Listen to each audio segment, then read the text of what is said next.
Alrighty, what's up everybody? Peter Gilmore here on this late Friday night. Back here again, my second and final video of the night. This time on Killer of Demons 669.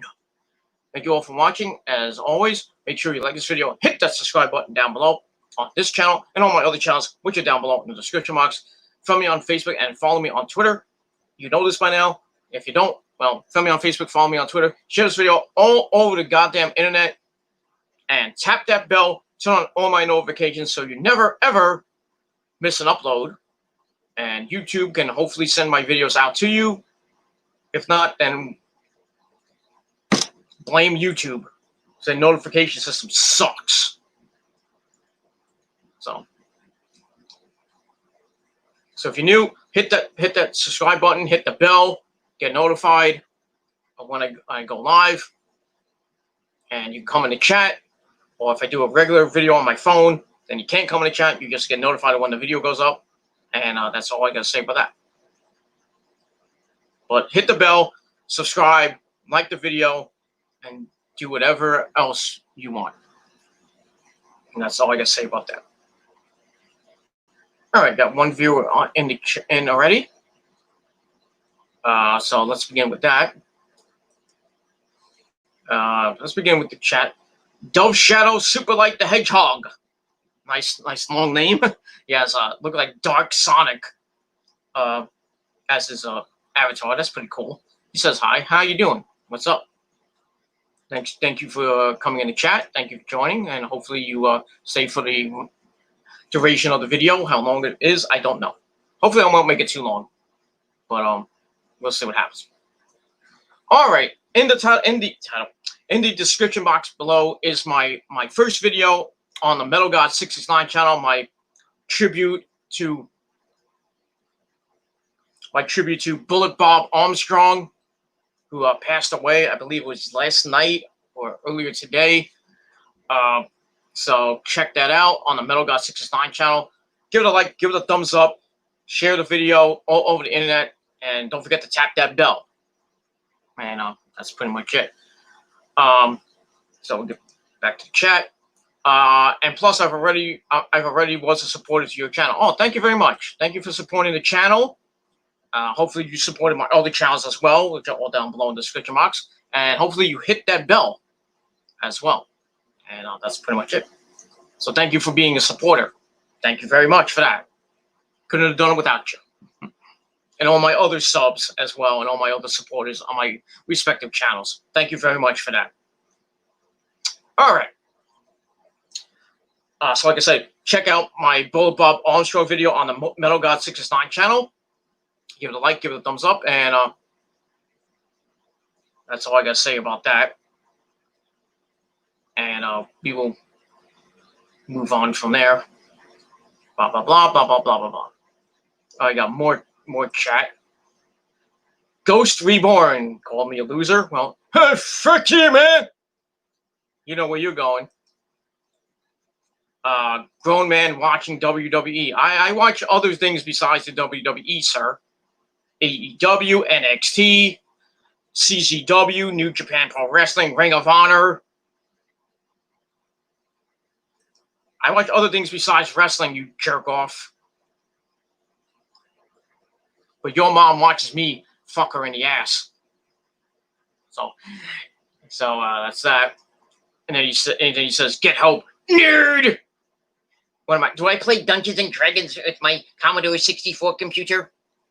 Fuck you. And that's all I'm gonna say about that. And you, sir, are out of here. So go play with yourself, with your tiny little cock. Not like you know who, but go play with yourself and go fuck yourself, my friend. But at least, but thank you for the like. Thank you for the view, by the way, jerk off. But I digress. Anyway, so on this late Friday night, August the 28th, 2020, or if you're watching from somewhere else, it is now August the 29th, August the 29th, 2020. It is time for your late night Smackdown Live review for August the 28th, 2020 from the Thunderdome in Orlando, Florida. Speaking of the Thunderdome, there was a tweet by Daniel Bryan. Yes, Daniel Bryan, Johnny Danielson, whatever you call him. And he was tweeting out to people to do a Thunderdome, #Thunderdome challenge, where basically you had to do an impersonation of Vincent Kennedy McMahon. And basically, like, welcome to the Thunderdome. So I was like, it was kind of cheesy. And I saw other people do it, and they did okay. Not great, but okay. So I was like, I'm gonna do it and see what happens. I'm gonna do it and see what happens. So I did the video. I put it up on Twitter. You can go to my Twitter page. The link is down below in the description box, and see my video, my impersonation of Vince. Me saying welcome to the Thunderdome. So maybe WWE saw it, maybe they didn't. I don't know. Maybe Daniel Bryan saw it, maybe he didn't. I don't know. But it was the Thunderdome challenge. I don't know what the point of it is, what you get. Maybe you get noticed at least by WWE and Daniel Bryan. I wish there was some like prize, maybe. Maybe you go to the Thunderdome. I don't know. Maybe they'll send me a freaking thing in my email. So you want to join the Thunderdome? Fuck no. I mean, I'll get on TV, but I'll be fine. But I don't care. I may or may not have time to waste 2 hours being right here in front of my computer, hoping to get on fucking TV. And I'll probably be all the way in the fucking back of the fucking Thunderdome, not front row or anything like that.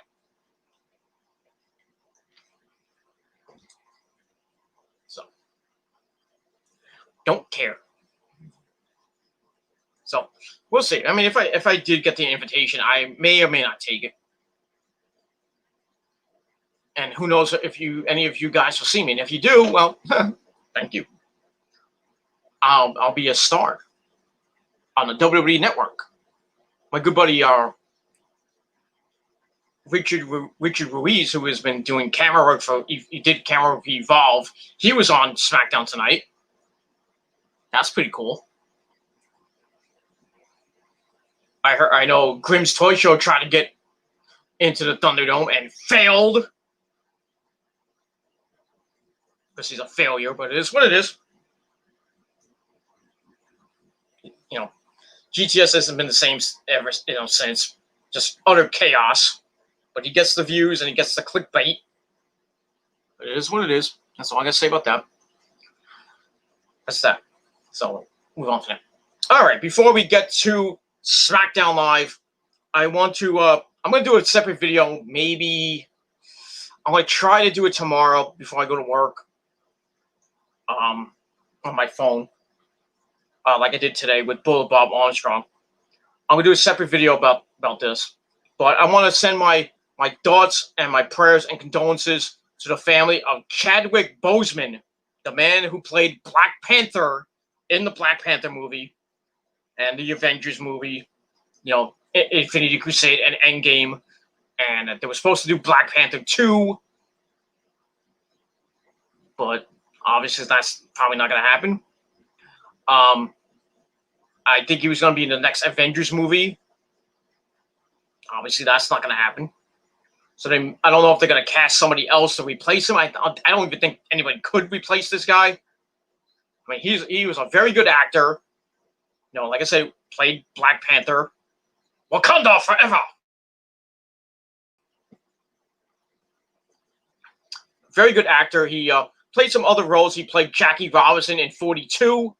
He played James Brown in the James Brown movie. What's the name of that damn movie called? Get On Up, I think it was called. He also played, I think, Dermot Mitchell. Not Dermot Munson, but that's somebody else. He played another character that was prominent. There was Dermot Mitchell, something like that. I forgot who it was, but he played that role. So he played a couple of good roles in his short career. And he died at the age of 43 due to his fight with colon cancer, his 4-year battle with colon cancer. He got diagnosed right when he did Black Panther, and kept fighting. And he did. I mean, the guy was a fucking superhero. The guy is a legit superhero. I mean, he had the freaking disease, fucking cancer, and he did the movie. He did the movies, did his own stunts while getting chemo and all the treatment for this shit. I mean, he battled this fucking thing, and he kind of hid it from the limelight and the media and all that shit. But like I said, a great actor, really great actor, gone just too soon, and another casualty of this fucking disease called cancer. Fuck cancer, god damn it. I mean, we lost Bullet Bob Armstrong to cancer. I mean, this has really been a bad week. Bad couple of weeks, actually, for wrestling and movies and other things. I mean, we lost Xavier from Ring of Honor last week. We lost Kamala, the Ugandan Giant.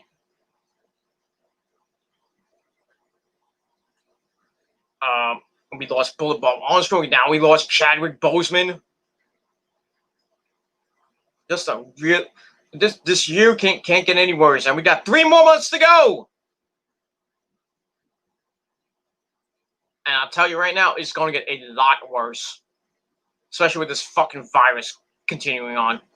And then we got the flu coming in, and we got the flu coming in for the winter and early next year, all the way up until probably March. So this fucking virus and the flu is going to be smacking, as we say in the business, smacking cheeks, if you know what I mean. Kobe Bryant, we lost this year too. This fucking shame. This fucking year has just been fucked up. Really bad. Really bad. And that's all I can say about that. All right, got DL Vlogs. Good friend of mine. Worst year ever, yeah. I wish this year would end, my friend. I really wish my friend would, my friend. I really wish this year never happened. Can we get a rewind? But we can't. Sadly, we can't. Sadly, we can't be Superman and fly around fly at the speed of sound, or speed of light, and reverse everything like he did in Superman. What was it? Superman 3, Superman 4, whatever number he did that thing in. It was Superman. The first Superman, I think, was one of the Supermans, where we see him go into space, and then he goes like a fucking top around Earth and reverses time. I don't know how the fuck he can do that, but go figure. He did it, and I was right after Lois Lane supposedly died when they had that earthquake, and then the car went down the in the ground, and then Superman saw that Lois was dead, and he goes, "No!"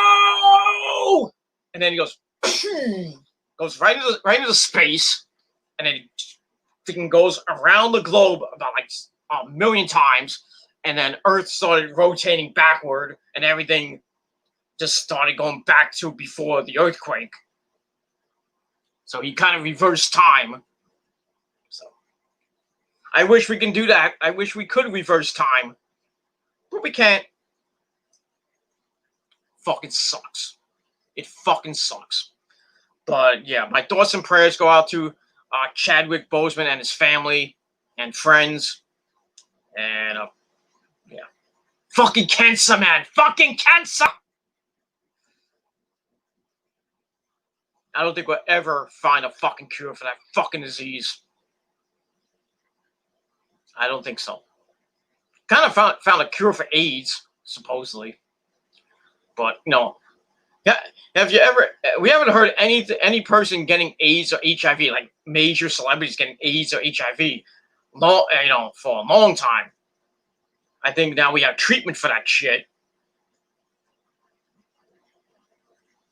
You know, now, remember when Magic Johnson got it?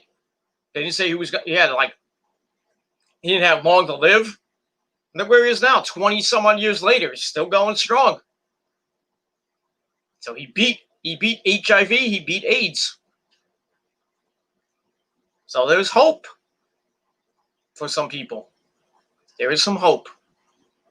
There's a light at the end of the tunnel. And that's that. All right, got my good buddy Javier Alejandro Ponce Casa. He's in the chat. Welcome, Javier. Thank you all for chiming in. Thank you for DMing me on Facebook doing Smackdown. We had a little bit of a chat. That was pretty nice. I actually now know your age. I did some detective work. Not that kind of detective work, but I didn't like dox you or anything like that. I'm not that kind of guy, but I looked at your profile on Facebook and found your age. But no.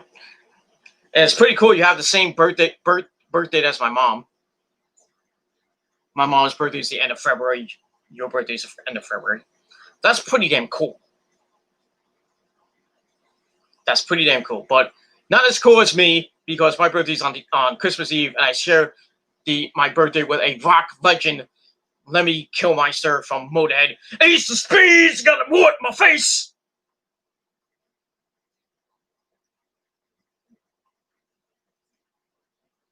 You know, the Ace of Spades, time to play the game.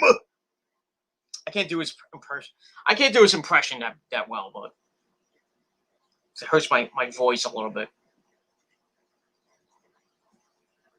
It hurts my voice. I can do Vince McMahon pretty damn good. You know, welcome to the Thunderdome, and if you don't like it, you're fired. I can do Vince McMahon. That's pretty good. Hulk Hogan, Macho Man Randy Savage. Ooh, yeah. I can do some good impressions. If given a chance. If you want me to do impressions on a video, I'll be more than glad to do it. Just give me a list, and I'll do it. I'll see if I can do it. I'll try to do it. But some of them I may or may not be able to do. But if you want me to do an impressions video on this channel, maybe this channel or any one of my other channels, I'll do it. So formulating a list. That's that. All right. Going back to the chat. I did not expect the return of both Sami Zayn and Paul Heyman. Yeah, Sami Zayn was a shock. Real shock. I know. I thought Sami Zayn was going to just never come back because, he hated the direction he was going in. He hated the whole thing with WWE and their COVID treatment stuff. Same with that guy named Kevin Owens. But Sammy's back. And I'll get to him in a little bit. And then at the end of the show, we saw Paul Heyman, in a certain guy's locker room. Very shocking ending. Very shocking. And where he brought SmackDown to a close. And SmackDown, I mean, I saw people giving SmackDown a 5 out of 10. 4.5 out of 5. I'm like, what the fuck were you watching? I thought SmackDown wasn't that bad. I thought it was pretty solid, to be honest with you. But this is my opinion, my video, and if you don't like it, well, take it for what it's worth. I thought SmackDown was pretty solid. Good storyline progression. We got a couple of new matches announced. Not a great 6-man tag team main event, but, obvious winner. And then what we saw after the aftermath of that last segment with Heyman. With Heyman and who.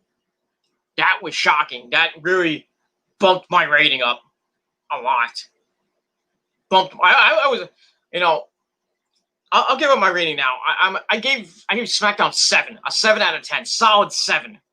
I was getting close to maybe an 8. I was getting close to an 8. I thought SmackDown was damn good.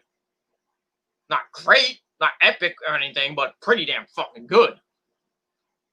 I think the viewership for SmackDown tonight is going to be a pretty big number. But we'll find out maybe tomorrow or Sunday about that.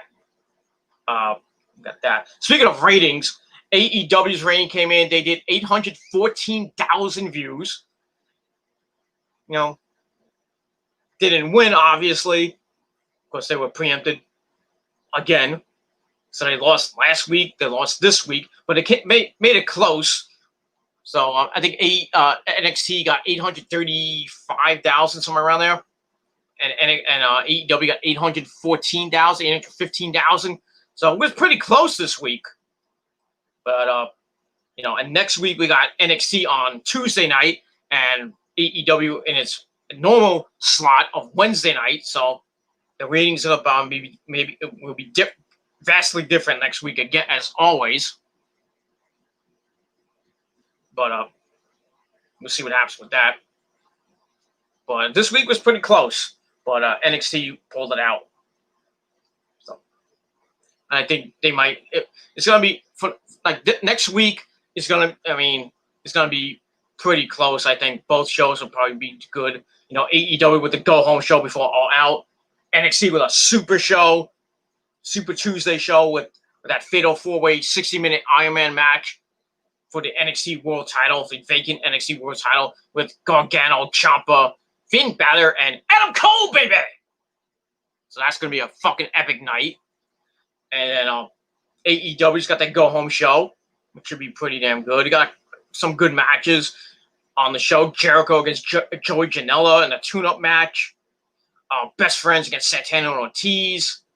The Bucks in Jurassic Park. The Bucks and Jurassic Express teaming up against SoCal Uncensored, Frankie Kazarian and Christopher Daniels. As they will team up with Private Party in a tag team war. That should be pretty damn fun. Probably get more with the Dark Order, more with Brody Lee, more with Jericho and Orange Cassidy, and maybe some stuff with Hangman Adam Page and Kenny Omega. Adam Page maybe a lot of people saying Adam Page turned heel this week. I don't know. We'll have to find out at all. I think at All Out we'll find out who turns heel. It'll be Page, Hangman Adam Page, or it'll be Kenny Omega and the Bucks. But we'll see. And that's that. And we move on. But AEW should be both shows should be pretty good next week. We'll see what happens with that. Although at first it started weak, then it increased its intensity in content. Although I admit, though, that I thought it was going to be a boring show. Yeah, I thought that too. Go home shows have been really weak. Raw was kind of weak. But SmackDown brought it tonight. I thought, I agree with you. I thought it was going to be a boring show. With the return of Sami Zayn, the return of Paul Heyman, and what happened at the end, SmackDown had a good go home show. Now we're going to see what happens at Payback. I think Payback might be a little bit interesting now. Not that I care that much, but that's sparking my interest a little bit. But the triple threat match the triple threat no holds barred match between Bray Wyatt, Roman Reigns, and Braun Strowman for the Universal title. Little bit of interest now. Little bit. So, Payback might be decent this Sunday because of what happened tonight. We shall see. And that's pretty much all I can say about that. Sorry for the tweet. I put on Bayley and Sasha. Sometimes I get carried away by their way of using the mic. That's all right. You don't have to like Sasha and Bayley, but you got to learn to love them. because they're the two-women power trip, which is about to end on Sunday. And now we're gonna get the Sasha Bailey feud, which will culminate at Clash of the Champions for the SmackDown Women's title. And we all know that Sasha will win. I hope she wins. I do not want to see Bailey hold the belt for another month and be a one-year champion. She's already starting as of this video, 323 days as SmackDown Women's Champion. Got to give it to her. She's beaten just about everybody, except for one. That is I don't have my shirt on. The boss, Sasha Banks. That's it. But yeah, some people think they're boring on the mic. I personally don't like Bailey on the mic that much. She's kind of boring. Sasha is okay on the mic. That's what it is. But if you don't like him, that's fine. That's your opinion. And what the hell was Sasha wearing tonight? Anybody notice my tweet? My tweet on my message on not my message, my tweet. I'll talk about that in a minute, but we'll see what happens with that. And yeah, interesting pants that the boss had on tonight. That's that. Well, if Payback became interesting, the fight between Braun versus Roman versus Bray Wyatt and the Heyman factor would be vital. Yeah, I think so. But I'll talk about that later. I don't want to get too ahead of myself now. You're making me get ahead of myself there, Javier. Let's start off slow and then we build up to that. Let's just start off slow. It's like having sex with a woman. You start off slow and then you build up and then you fuck the shit out of her. Just saying. Build up and then you smack those cheeks like we always say. That's all I gotta say about that. But most of you don't know how to fucking do that. Because you play with yourself. All these fucking trolls out there. But they play with their small little cock. Because they're fucking marks. That's all they are. They're fucking marks and they're fucking no-life virgins. That's all I say about that. Alexa's heel turn is official, or do we have to wait for Sunday? I'll get to that. I will get to that. I have some interesting theories about that, actually. I have some interesting theories about that. But we'll talk about that later. All right. So let's get into SmackDown. I already wasted almost a half hour of your time. But I had a lot to say, and I had a lot of chat. So I had to interact with my fans. If you don't like it, fuck you. Get the fuck off my channel. Suck my dick. That's all I got to say about that. And suck it alone time. That's all I got to say. All right. So we start SmackDown with Adam Pearce. If you don't know what Adam Pearce is, he's one of Vince's goons. He's basically an agent, producer kind of guy. So we see Adam Pearce talking to his security team, saying things are wild right now. He says oh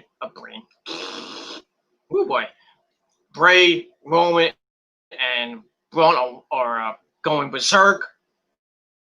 And we still have Retribution running around. Surprised we didn't see Retribution on tonight. That would have been interesting. Especially at the end. That would have been interesting. They appear in who's wrong with Heyman. That would be interesting. Then who's the leader. But I think we all know who's going to be the leader anyway. I think we all know who is going to be. And it's not The Miz. But then again, who knows? So he says, Bray, Braun are going nuts. They're in the building tonight. So get to work. Let's go. Make your $500 we're going to give you. Whatever amount they get. I don't know. So they leave. And then Adam Pearce enters Vincent Kennedy McMahon's office. And we see Vincent Kennedy McMahon. In there, he has looks like a contract or something in in a folder, the old black folder. He tries to offer a handshake, then a tap or elbow tap. But Vince is not like doesn't give two shits. So Vince says that tonight he's got a mission for Adam Pearce, which will take him into the presence of Roman Reigns. He's like, the big dog's back, yeah. The guy's been sucking my dicks for the past couple of years. Besides, after John left, after John Cena left, Vince needed a new guy to suck his grapefruits and his large and in charge dick. So next up, Roman Reigns. And that's all I can say about that. So basically, he says, if you can't find him, head over to Bray Wyatt. And he says, I like that guy. Speaking of fun, Vince has given Adam Pearce some attire for tonight, which we'll see later. And he says, by the way, say hello to Huskus. Vince loves that guy. Huskus. So he likes the pig. I'm surprised he doesn't like evil Vince, the puppet. That's good shit, brother. So, yeah, he likes Huskus the pig. I don't know why. I don't even want to think about it. And that's all I got to say about that. So, we'll see what happens during the night. Vince wants autographs. He wants the contract signed between all three men. So we'll see what Adam Pearce has up his sleeve tonight. And it's not going to be an easy mission for Adam Pearce, but we'll see how it goes. And that's that. So I gave that 2.25 out of 5 stars. All right, after that, we go to the Thunderdome in Orlando, Florida at the Amway Center. We hear the music of Jeff Hardy, dude! And the IC champ is here. So Jeff comes out looking pretty damn confident after winning the IC title from AJ Styles last week. Even overcoming that knee injury early in the night. Then him getting a knee brace and then basically beating AJ with the knee brace. And then the Swanton, of course. So Jeff says it's good to be standing in the WWE Thunderdome tonight. After what AJ did to his knee last week, he is tickled pink. Kind of had that. I guess he was talking about his face paint, which is like purple and pink. Okay. Speaking of his face paint, you can see the proof of this as his face paint and shirt both have pink. So he's about to talk give us some positivity, like the New Day, but then we hear the music of AJ Styles. They don't want none, because they don't want none. So AJ comes out in his street clothes, and he's like, is this real? Is this real life? Is this the real life? Is this just fantasy? Caught in a landslide, don't escape from reality. Oh, God, I'm not going to sing Bohemian Rhapsody, okay? Because other people can sing it way better than me. But anyway, he wonders if this is all real, like Jeff Hardy being the Intercontinental Champion and stuff.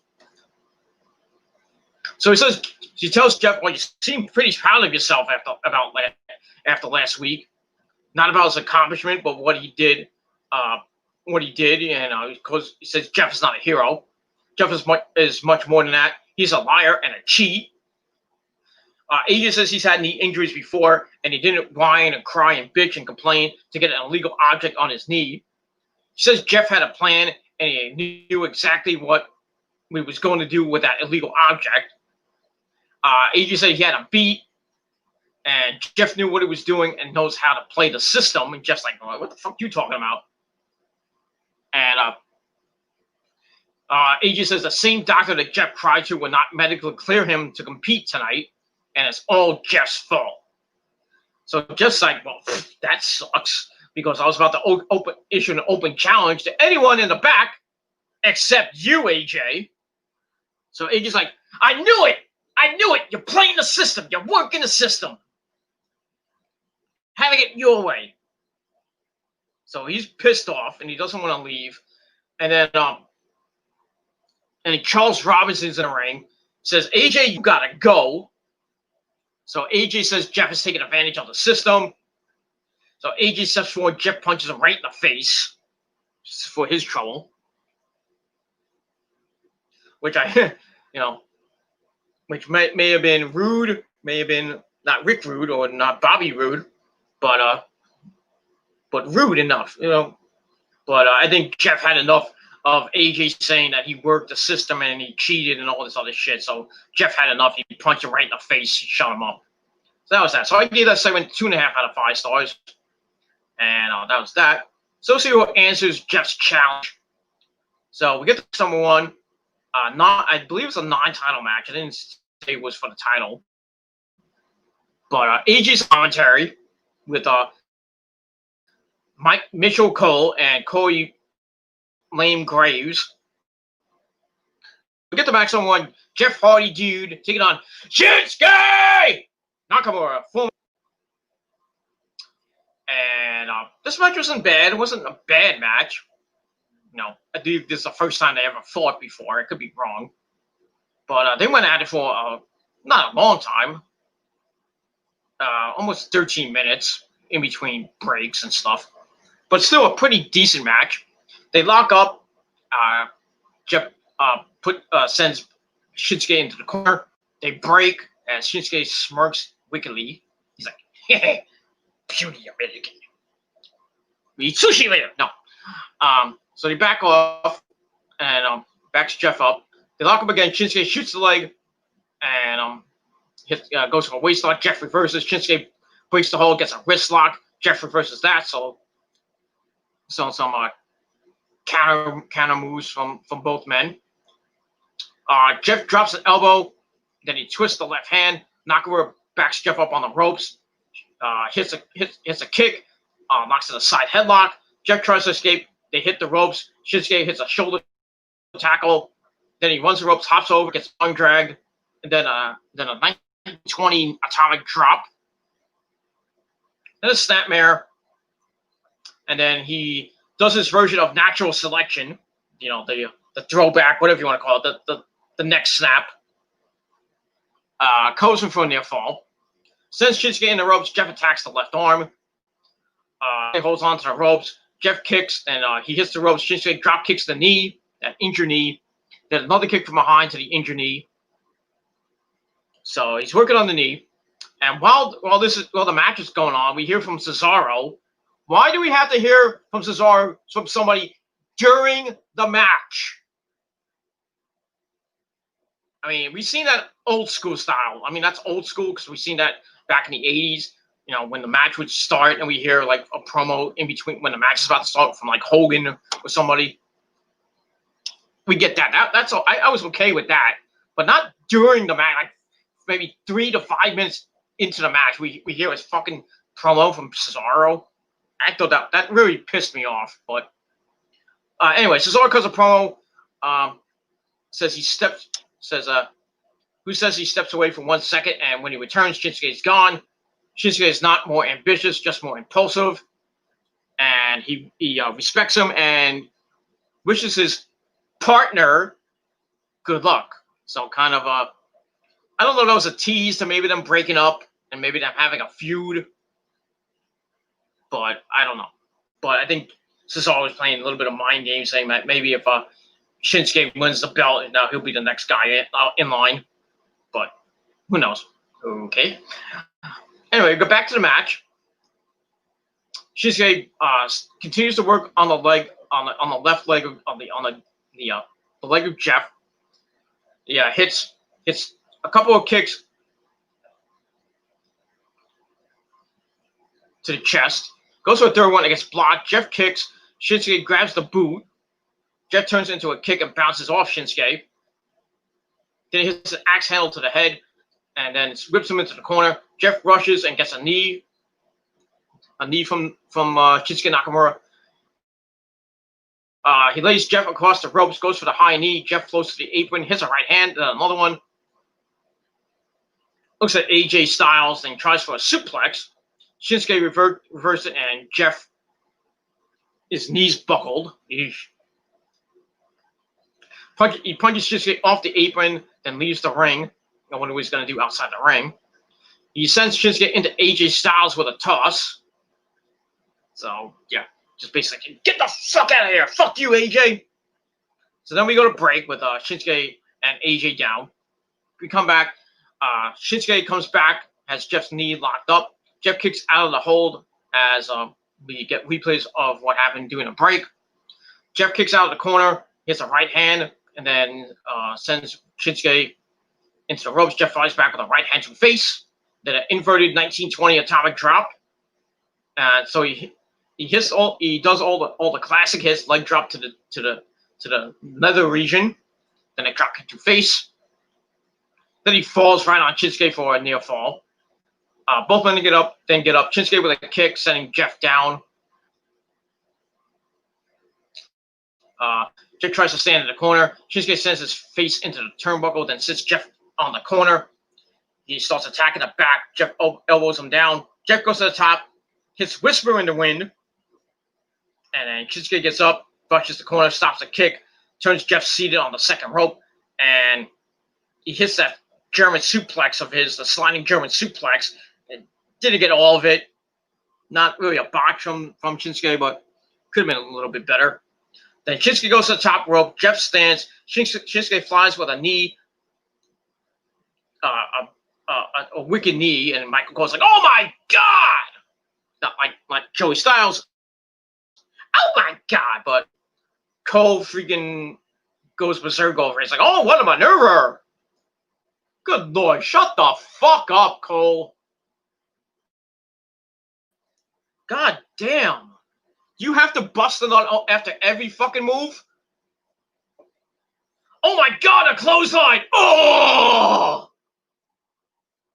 With his small old fucking cock. Fuck you, Cole. Fucking boring. Fucking Michael Cole should fucking get fucking released. Fucking fired by Vince McMahon. This is a botch machine.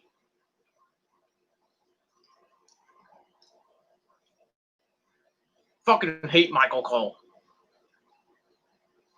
But you know who they should hire? You know who. You know. This guy. Should hire me, JD, and Joe Cronin. We can run Smackdown. Just talk like we know what the fuck we're talking about. Not having Vince or Triple H in our ear. Just let us talk. Not reading a fucking script.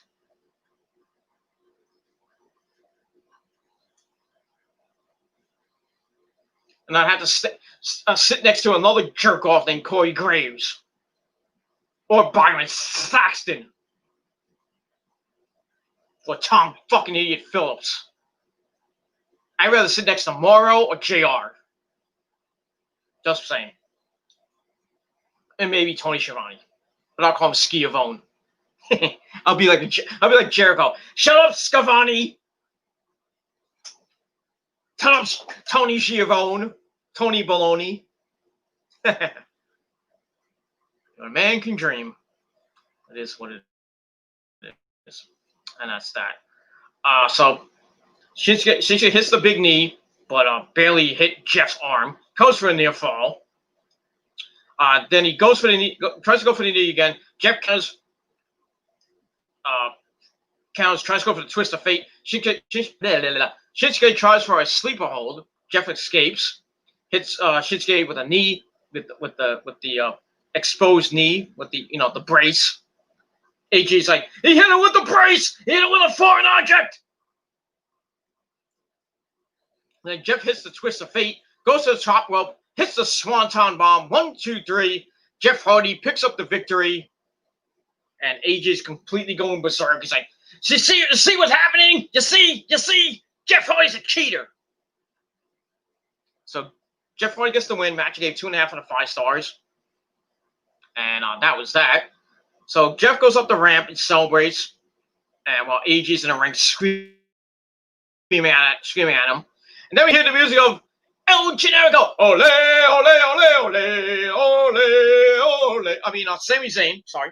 I get them mixed up. So El Generico, like I said on Twitter, escaped from the orphanage in Mexico, disguised himself as Sami Zayn, comes back with the internet, that he used to have before he left 4 months ago. So that's a big surprise. So Sammy comes back, goes face to face with Jeff, says, I'm the champion. I'm the champion. No, I'm the champion. I'm a tag team champion. So they hold up their belts. Someone's like, this could be interesting. Sami Zayn versus Jeff Hardy unification match to see who the real Intercontinental champion is. Who the real Intercontinental champion is. Though haven't we seen that before? Many, many years ago with Razor Ramon and the Heartbreak Kid, Shawn Michaels at WrestleMania 10, which I was at, by the way. And then the rematch at SummerSlam that same year. Two damn good epic matches. Razor Ramon won the first one to become the undisputed Intercontinental champion. Then they had the ladder match at SummerSlam, which HBK won to become the champion. And then their careers went completely different ways after that. So Sammy comes out. He says, there's only one champ, and that's me. And then they hold the belts up in the air. And then Jeff turns around, and then Sammy hits the hell of a kick. And then Sammy's like, fraud! Fraud! Right in Jeff's face. Same thing I say to you-know-who. The clown of YouTube.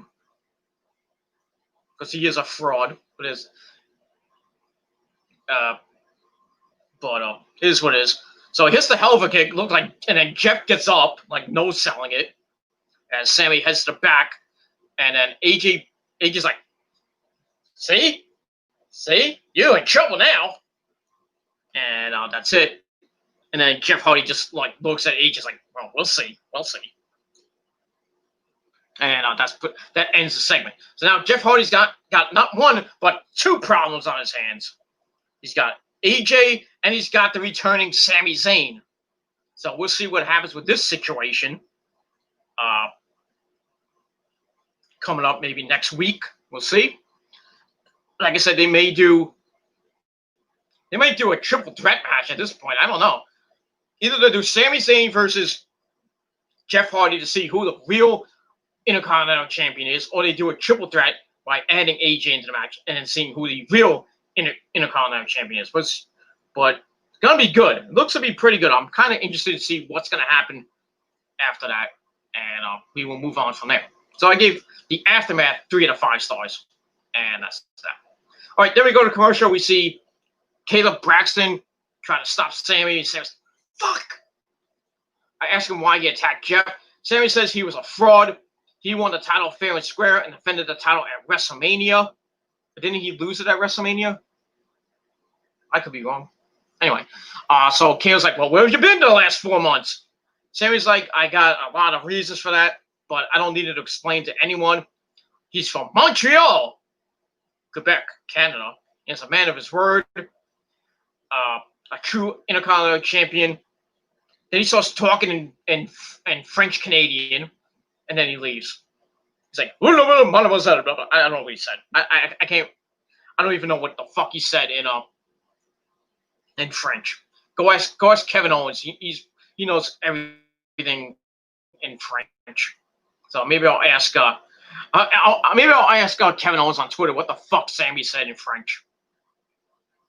But it is what it is, and that's all I gotta say about that. And that's all I gotta say about that. So interesting segment from Sammy. We'll see what happens with him. But we see him one more time, and I'll talk about that a little bit. And that's that. And we will move on from there. So 2.25 out of 5 stars for that. All right, let's get to the chat before we continue. Jael Alejandro Ponce Casa says, in the Wyatt segment that Pierce appeared in the mailman uniform, I'm going to talk about that in a minute. For a moment, I thought he was the Brazzers Harry. I don't know what you're talking about there, but Johnny Sins. I don't know who Johnny Sins is. So, is he a porn star? I don't know. I don't know who the fuck that guy is. I'll look him up, but I rather not know. Anyway, so yeah, I'll talk about Adam Pearce and and a Firefly Funhouse in just a second. But we'll see what happens with that. All right. Do you think the Jobber House Party or the Lucha House Party fights to separate because of what they are living in the last 2 Smackdowns? Personally, I don't give 2 shits about the Lucha House Party.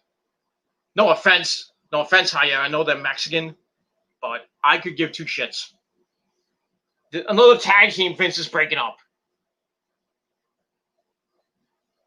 Another tag team that they're breaking up. It looks like Kalisto is going heel. It looks like Kalisto's turning heel. I don't know, but he's having really bad problems with Lince Dorado and Gran Metalik. They're going at it the last 2 weeks.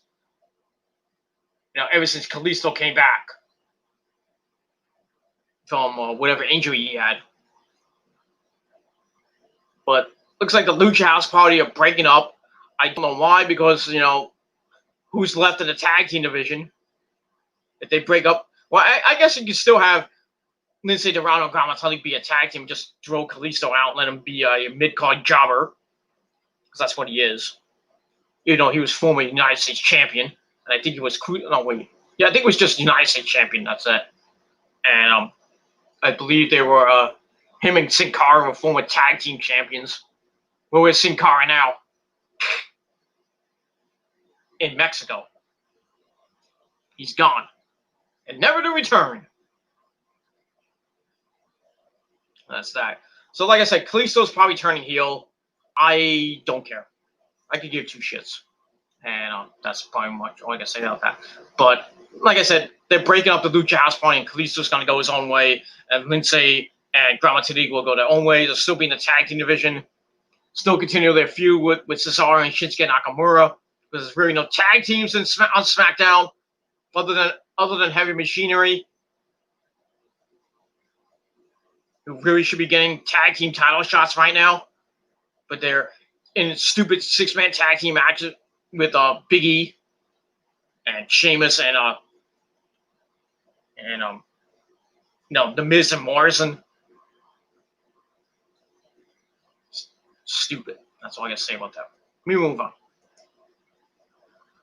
Nate DZ says, and some people say retards aren't funny. Well, I'm no retard. I'm a pretty damn classy guy. I'm educated. I got a 4.0 GPA. I had a GPA. I went to college. I got my degrees, so I'm pretty knowledgeable in the world of professional wrestling and many other things. Don't hate. But thank you for the view and the comment. Couldn't have done without you. I love you all. Love you a long time. But you can go fuck yourself too. It is what it is. But I'm no retard. I am the universal champion of this fucking website. And will be till the day I fucking die. Which won't be anytime soon. So go fuck yourself. Razor Ramon versus Shawn Michaels SummerSlam. Is better than 2011 Cena versus CM Punk. Greater than Jeff versus Zayn. We climb cheap the ladder. Whatever that means.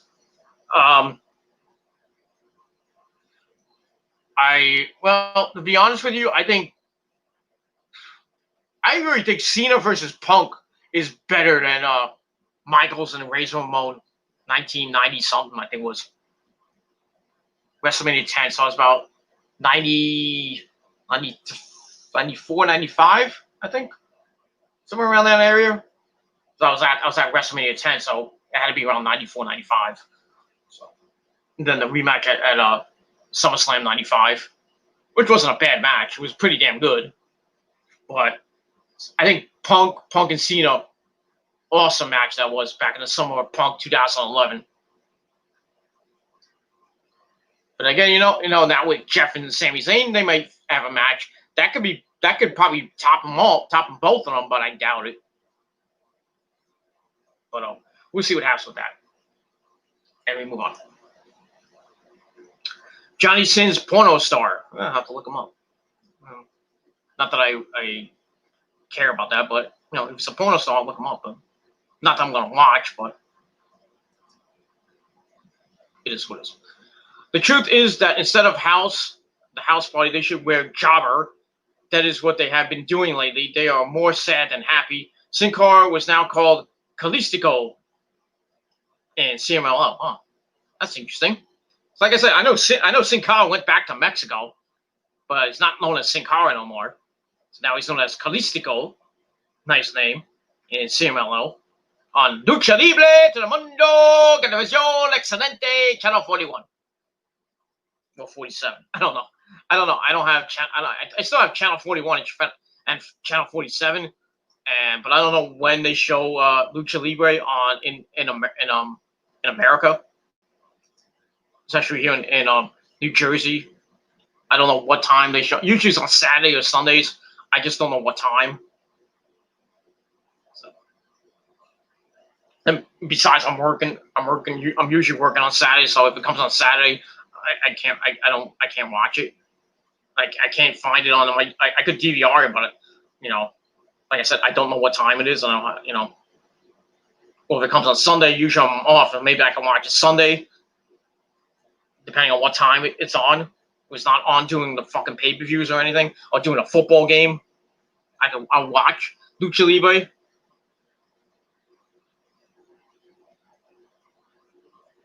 So we get that. Yeah, but the Lucha House Party are just garbage right now. They're garbage. They've always been garbage. Ever since Kalisto joined that group, but they formed that group. They've just been fucking jobbers. Now they're going back to being jobbers. And they're getting rid of Kalisto. Kalisto's going to go his own way, maybe get thrust into the Intercontinental title picture. Not that I give two shits, but all right. And Gran Metalik and Lince Dorado just probably jobbed the Shinsuke Nakamura and Cesaro in the tag team division, because there's only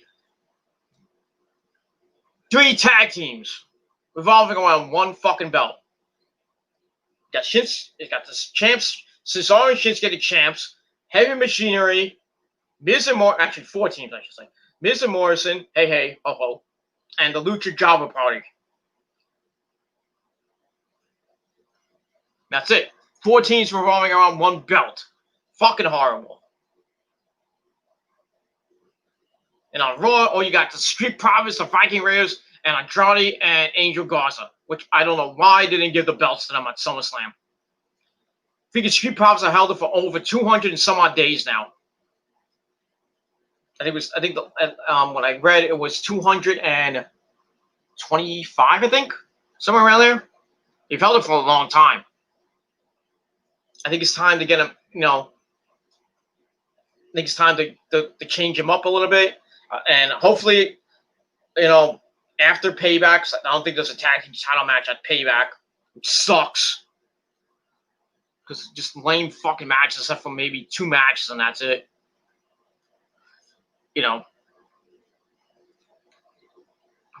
Both tag team belts are not being defended. So probably on a Raw or maybe at the Clash of Champions, we'll get a title change for the Raw tag team titles. Or maybe they'll give it to Andrade and Angel Garza. Or maybe somebody completely different. Who knows? Who knows who gives 2 shits about the tag team division? Worst tag team division in years. Not like it was back in the golden era, the 80s, or in the 90s, and the Attitude Era, and the Ruthless Aggression Era, and a little bit of the 2010s. That's when tag team wrestling was really from the 80s up until the PG era. Tag team wrestling was on the map. Yeah, like the Killer Bees, Demolition, the Rockers, the Islanders, the British Bulldogs, the Hart Foundation, Edge and Christian, the Dudleys. Who else? Let me think. The Steiners, and when WWF at the time.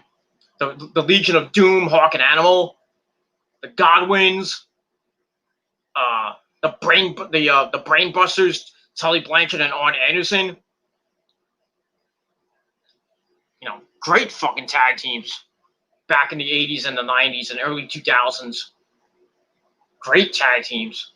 Fucking awesome tag teams. And then you bring in the Usos, and you bring in the New Day, La Resistance, Kendrick in London.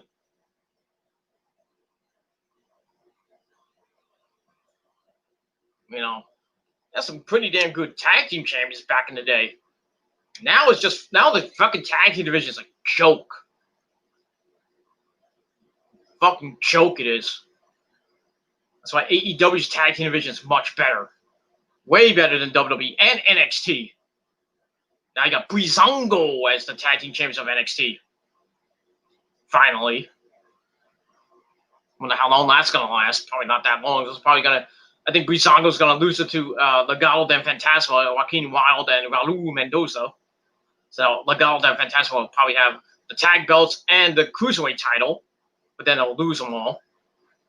Probably to the Undisputed Era, hopefully, but we'll see. And that's that. But the tag team division is garbage, and that's all I gotta say about that. But yeah, the Lucha Jobber Party just fucking sucks. I'm kind of glad that they're getting rid of. They're kind of breaking them up a little bit. Not breaking them up fully, but just Kalisto's gonna go on his own as a heel, and I don't care. Maybe we'll change his name back to Salino del Sol, or whatever his name was back in PWG. And that's that. And we will move on. Razor Ramon versus Shawn Michaels, WrestleMania 10, bro. Yeah, I know it was WrestleMania 10. I was there in MSG, the mecca of all sports arenas. I was there. I was there for WrestleMania 1, WrestleMania 10, WrestleMania 20, all at the Garden. I was there. Each one I was there. I was not at WrestleMania 35 though, and 29. I was not there. I could not get tickets for WrestleMania at MetLife Stadium, even though that's a hop, skip, and jump away from me. But back then, when I was not living in Jersey, back then at WrestleMania 29, I was living in Brooklyn, and then I moved away a couple years after that. Now I'm living in Jersey now. So next time that WrestleMania comes to Jersey, I'll go. Next time WrestleMania comes to the Garden, I'll go. When we have fans come back to the arenas, which will probably won't be till late next year or maybe 2022, depending on this fucking virus. But we'll see what happens with that. But yeah, Razor and Shawn was a pretty damn good match at WrestleMania 10, and the rematch at SummerSlam 94, 95 was pretty damn good too. And that's that. In fact, Kalisto, before he went to WWE, he was in AAA, and his name was Mystico. Yeah, I knew that. I knew before when Sin Cara first came, he was known as Mystico. I knew that. I don't have a great knowledge of CMLL and AAA. I don't know much about Lucha Libre. I don't know its history, like certain wrestlers that came from Mexico, like Conan and Rey Mysterio and Psychosis and Juventud Guerrera and, Mystico and others, La Parka. Not Peter La Parka, but La Parka. I don't have the... By the way, Peter La Parka is retired. He has retired. He actually told me he's retired. He's moved back to Mexico, and he will never see him again. So Peter La Parka is done. He is officially retired, and he retired with the mask. So the mask is no more. It is gone. He is at home in Mexico, probably feeding cows. I don't know. Playing with his chair. I don't know. So, will he come back? Maybe. Who knows? You never know. You may see him at a indie show. He frequents the indies now. He loves the indie wrestling scene. So maybe he'll come back. Maybe. But right now, he has retired the mask, so I don't know if he'll come back. That's all I got to say about that. And we move on. In fact, they faced 2 or 3 years ago. years ago, Mystico, another fighter using the old name of Sin Cara, versus Callisto, who was known as Sin Cara. That's interesting. That's pretty interesting. So we're learning a lot about Lucha Libre tonight. So that's pretty damn awesome. Thank you, Jair, for your Lucha Libre expertise. Thank you very much. Santos Escobar, a.k.a. in AAA, Heel del Fantasma, was first technician, or technical in Spanish, facing the WWE, and then he became Rudo, or heel, before arriving at NXT. Yes, I knew that. I know all about El Hijo del Fantasma. He wrestled in TNA, wrestling in Mexico, held a bunch of titles back in Mexico. I don't think he won any in TNA. I could be wrong. But now he's in NXT, changed his name, got rid of the mask. Now he's known as Santos Escobar, the Cruiserweight Champion. And now he has Legado del Fantasma, his little buddies Joaquin Wilde and Raul Mendoza with him. And like I said, Raul Mendoza and Joaquin Wilde will be future tag team champions. So I know for a fact they'll beat Breezango. I know for a fact. And then maybe they lose it to the Undisputed Era and Kyle O'Reilly and Bobby Fish before they may go up to the main roster. I hope, pray they don't. Same thing with Roddy, same thing with Adam Cole, baby. Hope they stay in NXT for the rest of their career, because if they go to the main roster, just like Keith Lee, just like Aleister Black, and everybody who came up from NXT, minus Seth Rollins, Dean Ambrose, and Roman Reigns, they'll get shitted on. They'll have really horrible debuts, just like Keith Lee had. Oh, but he gets his win back on Sunday. Woo! Like, we all know he's going to beat Randy Orton thanks to Drew McIntyre coming back. And then Drew is going to face Randy Orton, probably some stipulation match at Clash of Champions. And I think Randy Orton will win the belt, and then go on a long run with the belt, and then face Edge maybe at the Royal Rumble. But it's not happening at WrestleMania. If you read the news today, Vince scrapped that idea. So I think they're gonna have Edge versus Randy Orton at the Royal Rumble. Edge will win the Rumble, not the Rumble. Edge will win the match, become the champion, go to WrestleMania, face whoever wins the Rumble, who I don't know who could be. Probably lose at WrestleMania and then probably go away for a while. But that's what it looks like it's gonna happen. They're not doing Edge, Randy Orton in an I Quit match at WrestleMania. That's what Vince said. There was a story today that said Vince doesn't want to do it. I don't know why, but they're scrapping the idea. So I really have no direction going, from here up until WrestleMania. They have no idea what may be the main event. That fucking sucks. August 29th, and you don't even know what your plans are going to the rest of this year, going to the Royal Rumble, and going up to WrestleMania 37. That fucking sucks. So, it is what it is. But like I said, I think we're going to see Edge, Randy Orton at the Rumble, and Edge is going to beat Randy Orton. Probably not. Probably in that I Quit match. They're probably going to be at the Rumble. But we'll see. And that's that. And we'll move on.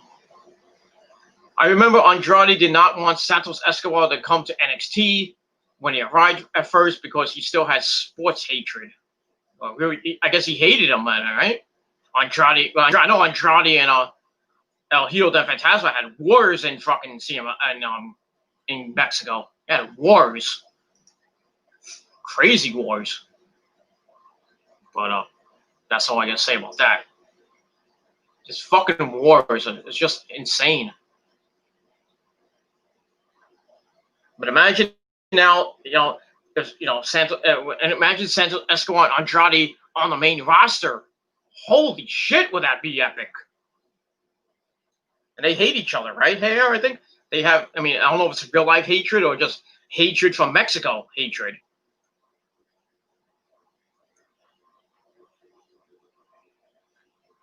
But if they hated each other in Mexico, who knows what's going to happen with them on the main roster. And that's that. And we move on from there. And we move on. Nate DZ, did your mom drink while she was pregnant? No. But your mom drinks when I have sex with her. So that's all I can say about that. And you, sir, are out of here. And I can pick my nose whatever I want, so go fuck yourself. Goodbye. Go suck a clown's dick. But tell your mom stop calling me. That's all I gotta say about that. Fuck you. Go fuck yourself. That's all I gotta say about that. Go fuck yourself, motherfucker. You fucking mark. Get the fuck out of here. Anyway, that's all I gotta say about that. So, any more marks want to come in and try their luck? Go ahead. Be my guest. But thank you for the view. Like I said. And if you leave a lot of... If people coming in just to leave dislikes, thank you for the view. I could care less. Because you wasted your time. You're wasting your time, and you're giving me more views. Thank you very much. Fucking idiots. Go fuck yourself. And that's all I gotta say about that. Alright, we're gonna get back to Smackdown now. Alright, so we had Jeff Hardy defeat Shinsuke Nakamura, then the return of Sami Zayn, who kicked him in the face with a hell of a kick. And then AJ stayed him down.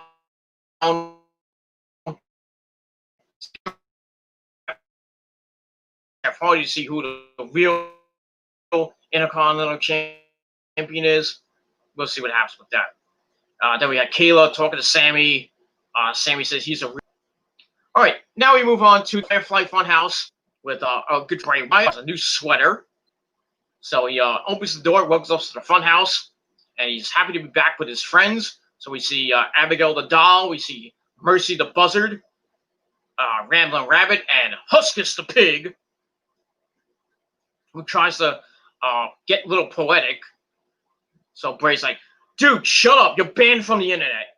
Which a lot of people on this fucking website should be banned from the internet, but I digress.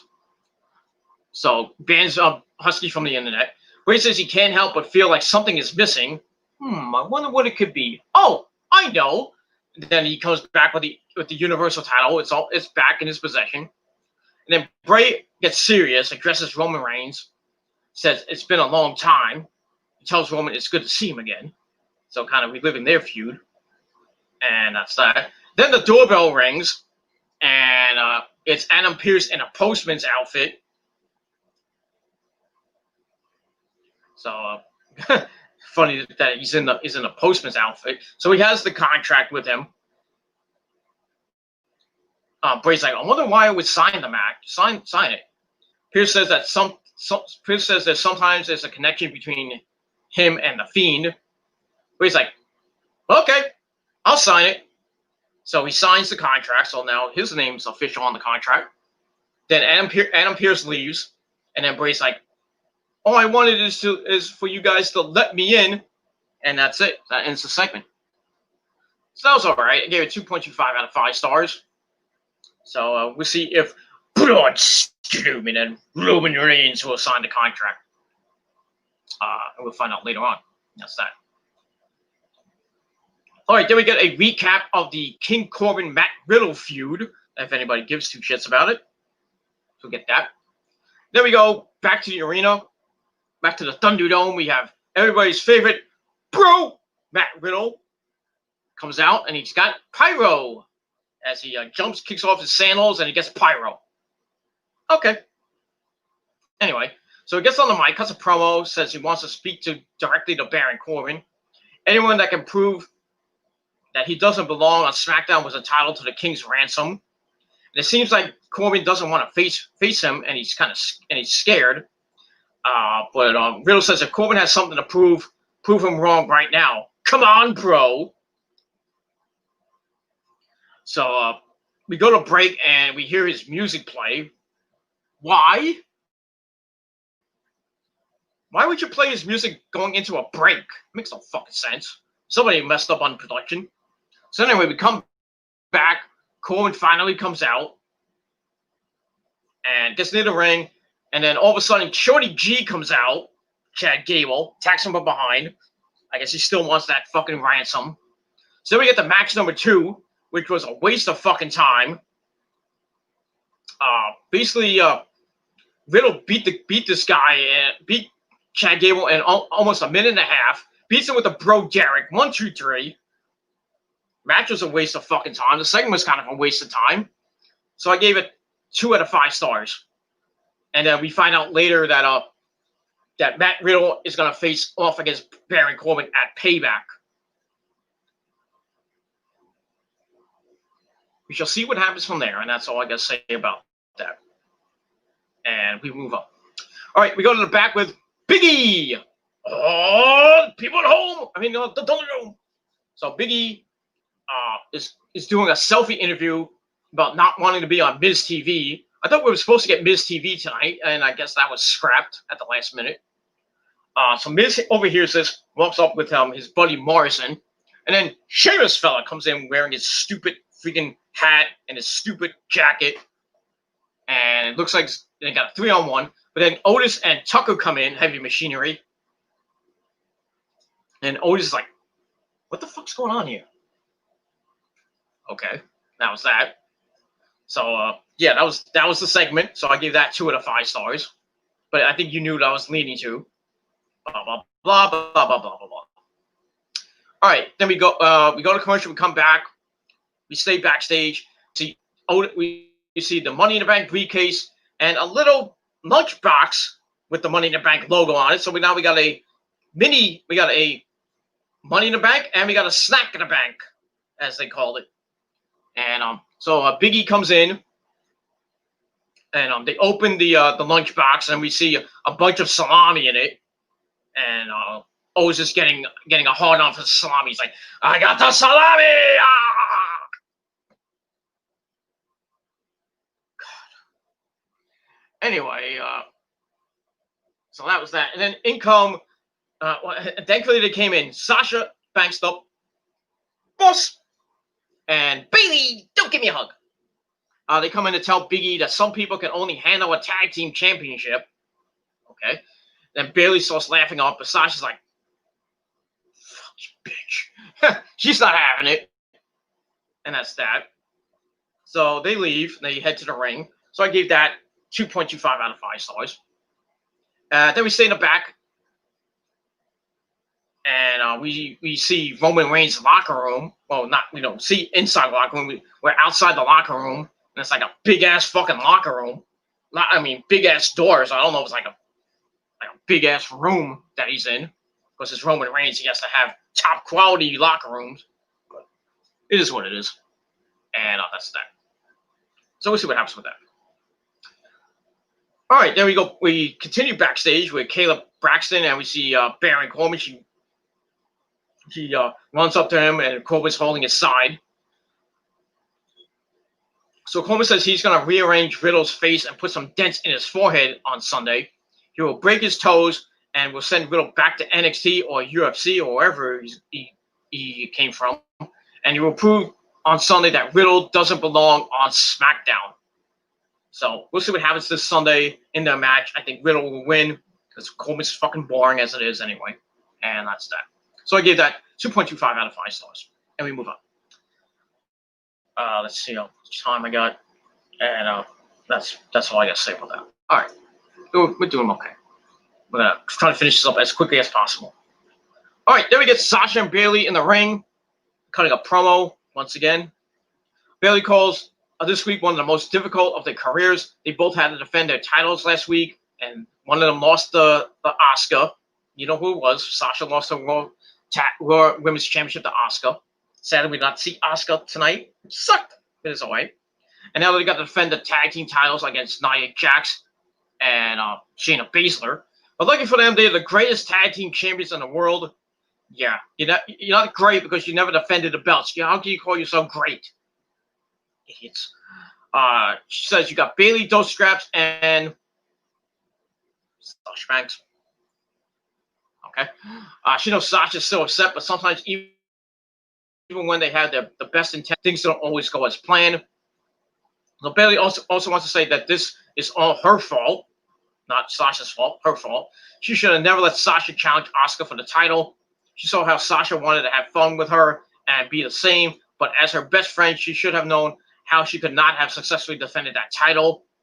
But she says, past is the past, and it will move on because Sasha was wearing cow print pants. I don't know what cow she killed to get those pants, like I said on Twitter.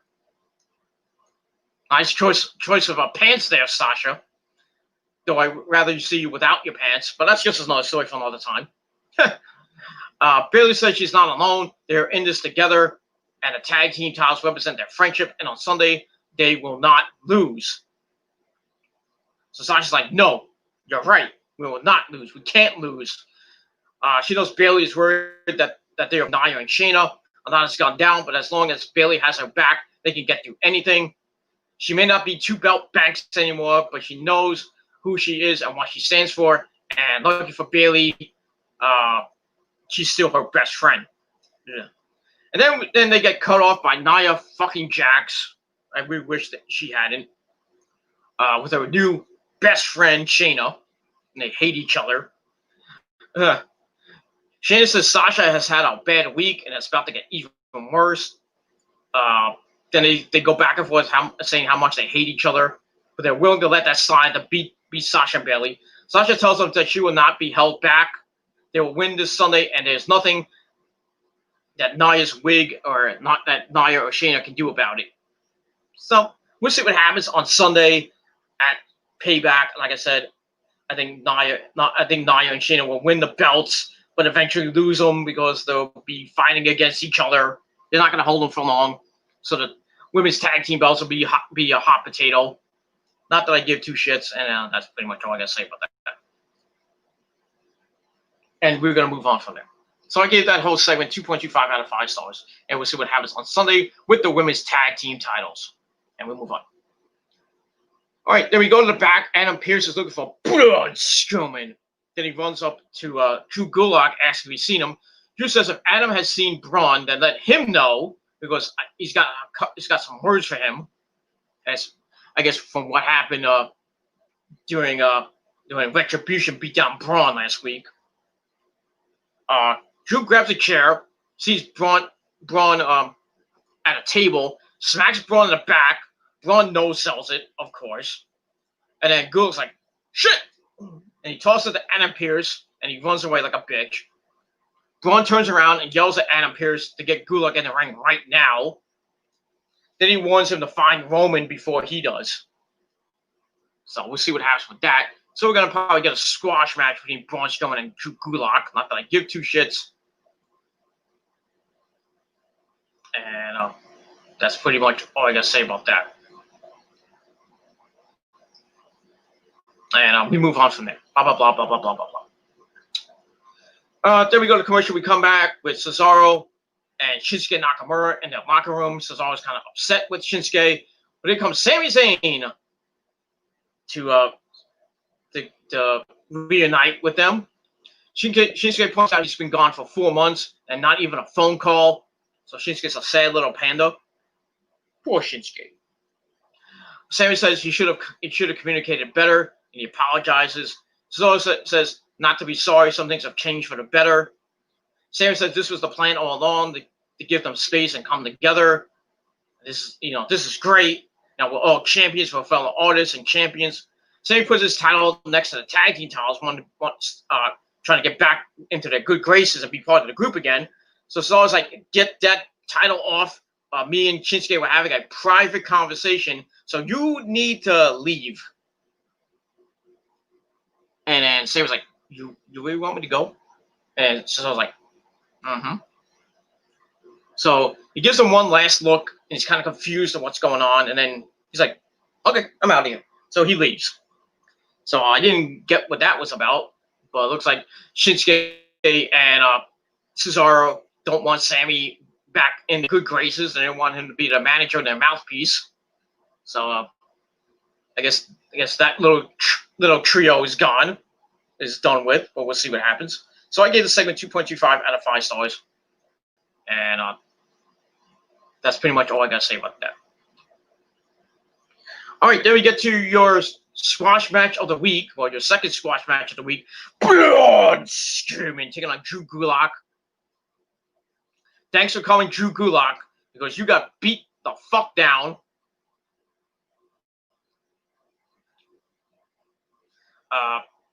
Just beats the crap out of Drew. He wins with the running power slam, 1, 2, 3. And match I gave 1.5 out of 5 stars. Just a typical squash match. Didn't really give two shits about it. Just to get Braun over, I guess. I don't know. Then Braun heads up the ramp. Adam Pearce is at the top of the ramp with the contract. Gives it to Braun.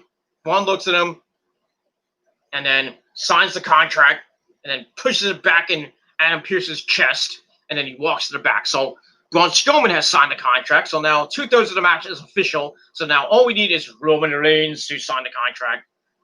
But we'll see what happens with him, because Adam Pearce is trying to get him, and he's not having any luck with it. And that's pretty much all I got to say about that. So all that I gave 1.5 out of 5 stars. All right, there we go backstage with Kalisto and his buddies Lindsay Dorado and Gran Metalik. He tells them to do him a favor, stay back here and watch how it's done. So we'll see what happens with that. So Kalisto heads to the ring, Cesaro and Shinsuke, then attack Gran Metalik and Lindsay Dorado, laying them out. And yeah, that's it. Kalisto's a really bad friend, and that's it. So we get to match number 4. Cesaro takes on Kalisto. Kind of another filler match. I didn't give two shits about. Kind of went back and forth, but getting to the end, and kind of went back and forth like with doing pins. But Shinsuke Nakamura, who was at ringside, gets on the apron, and then Gran Metalik and Lindsay Dorado come out to pull Shinsuke down. And while this is happening, Kalisto's distracted, and then Cesaro rolls him up with a 1920 fruit roll-up. 1, 2, 3. Cesaro picks up the cheap win. Match he gave 2 out of 5 stars. You know, the feud between Shinsuke and Cesaro, and the Lucha Jobber Party and Kalisto continues on. I don't know what the end game is. Hopefully it doesn't end with the Lucha Jobber Party winning the tag team titles, because it'll just ruin the tag team titles even more than they're already ruined. And that's all I can say about that. So like I said, 2 out of 5 stars for that. And we move on. And then after the match, Kalisto and Lindsay and Gran Metalik argue. And then Kalisto's like, I love you, man. Gives him a hug. And then he leaves. Like, okay, let bygones be bygones for another week. But that ends that. So whatever. We move on from there.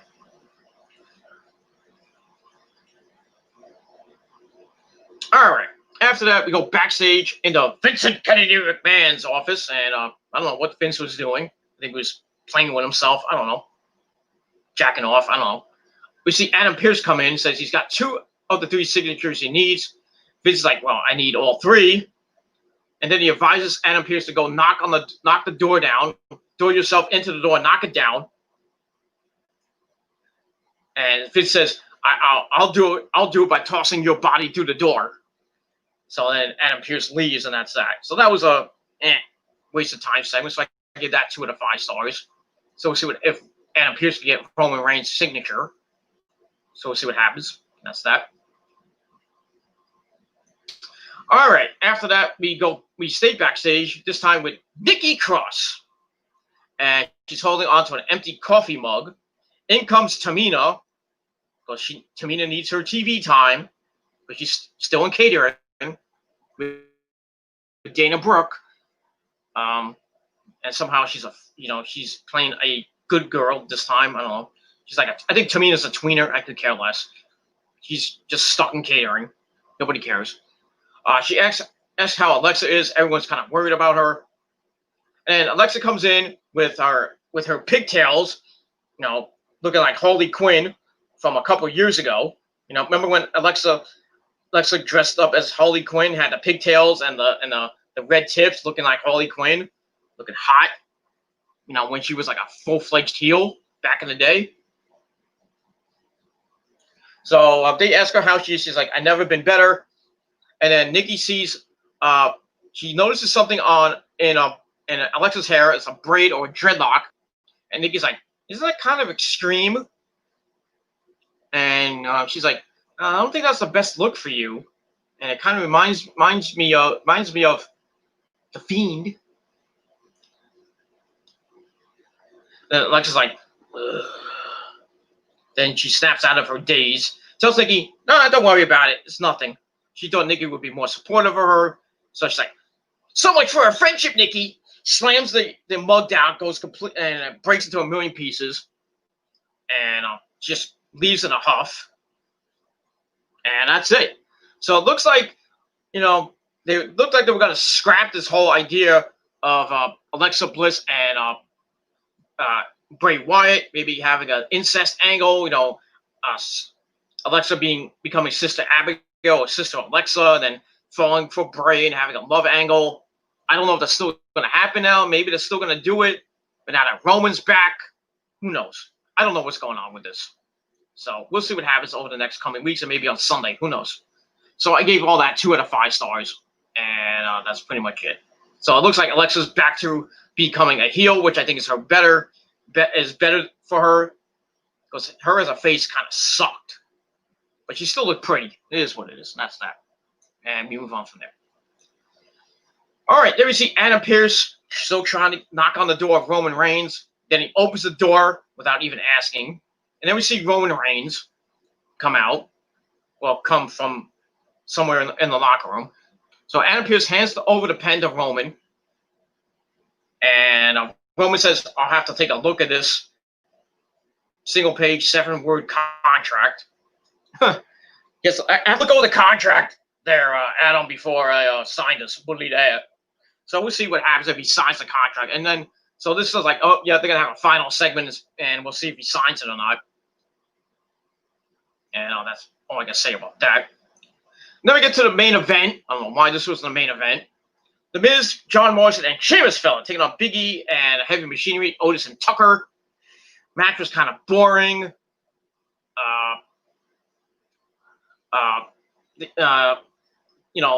The faces were in control. The start, and then Sheamus starts ringing the ring bell for no apparent reason. I don't know what that was for. They don't mention it after they come back from break. And then they start beating down Tucker, and then somewhere in between, Sheamus tells about the announce table, starts yelling at Miz. He's pissed off. Tells Miz to kiss his arse. Miz tells Sheamus like, "Stay, we need you." Sheamus and then Sheamus like, "Get your hands off me!" And then he heads to the back. So now it's a 3-on-2 handicap match. And then Sheamus like, "No one will play me like a fiddle." And then we get the tag to Big E. It's a bell to the Miz, then another one, starts gyrating like a sex fiend, and hits the big splash. Miz leaves the ring, but Big E grabs him. Miz hangs him up. Big E in the corner. Miz is back in the ring. Runs and gets Uranagi into complete hell. Morrison then comes out the top. He lands on Miz. Otis comes in, tosses Morrison like nothing. Then he hits the Caterpillar to Morrison, and Miz moved. Miz locks up and hits the skull-crushing finale onto Otis, but Otis is not the legal man. Big E comes back in the ring, hits the big ending on Miz. 1, 2, 3. He picks up the victory as him and Heavy Machinery get the win. Match he gave 2.25 out of 5 stars. I don't know why Big E's in freaking 6-man tag team matches when you're trying to push him as a fucking face and doing it and push him as a fucking face. This whole singles run is going completely horrible. And you want this guy to be Universal Champion at WrestleMania, maybe? No. They are fucking this up really bad.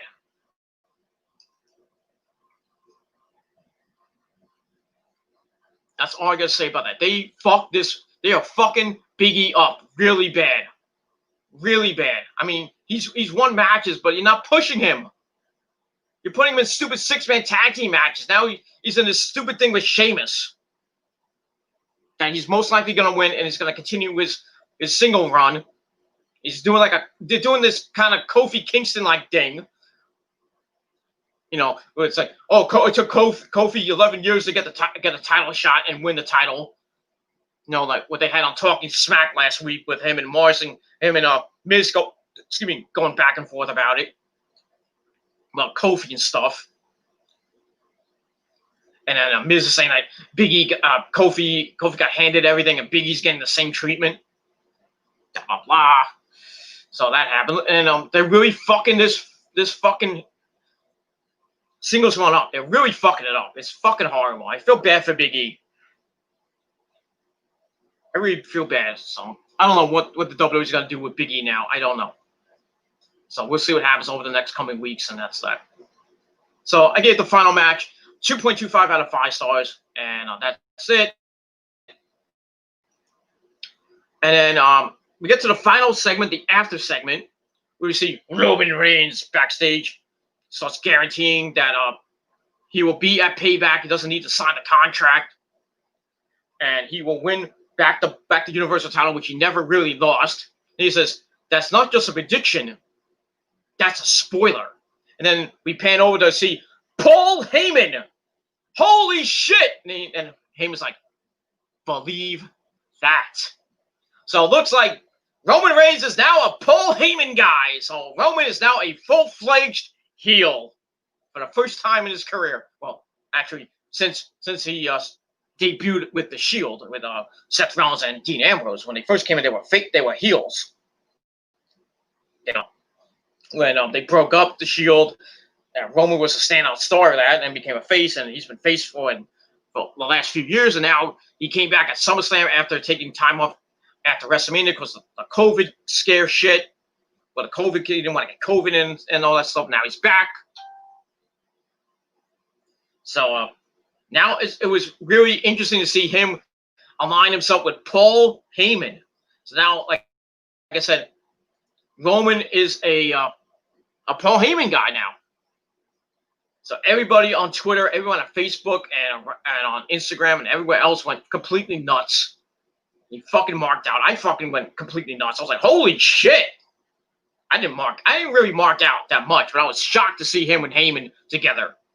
You know, the whole thing with Heyman and Brock Lesnar and the feud that Roman and Brock had over the last couple of years. But now, Roman's now with Heyman, and I think Heyman's going to take him, and I think Roman's going to win the belt. I don't know if it's going to be on Sunday or at Classic Champions, but we'll see. And Heyman will be Roman's advocate.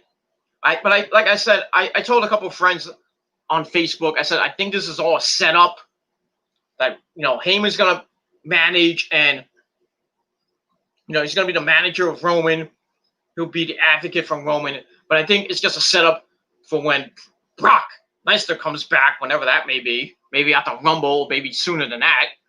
And then when Brock comes back, he's going to see that, Roman's with Paul, and then he's going to question Paul.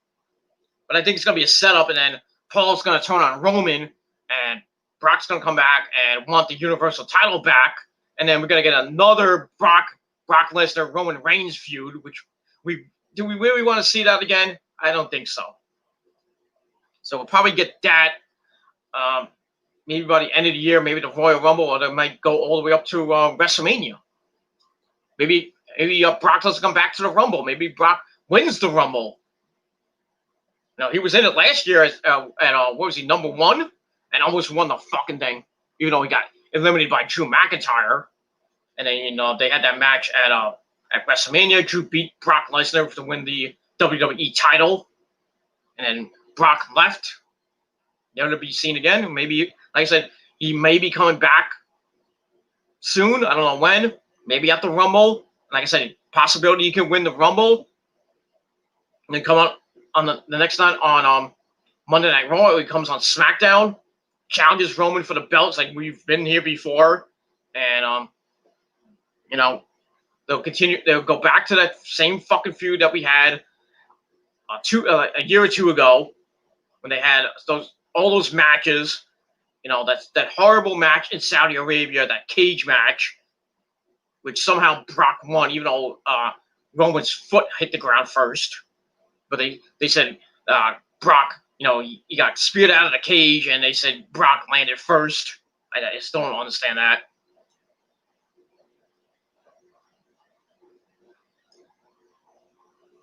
Then after that, they kind of withdrew from that. I think they had another match at SummerSlam. I forget, but that's it. Then they finished off the feud after that. I think Roman won at SummerSlam.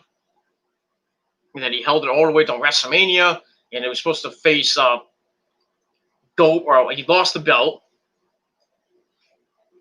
And I forgot who he lost it to. And then eventually Bray Wyatt got it, then he lost to Goldberg, and then Goldberg lost it to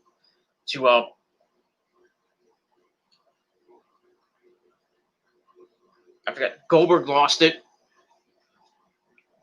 Goldberg eventually lost it to Braun Strowman. Well, he had the Universal title. So, I don't know.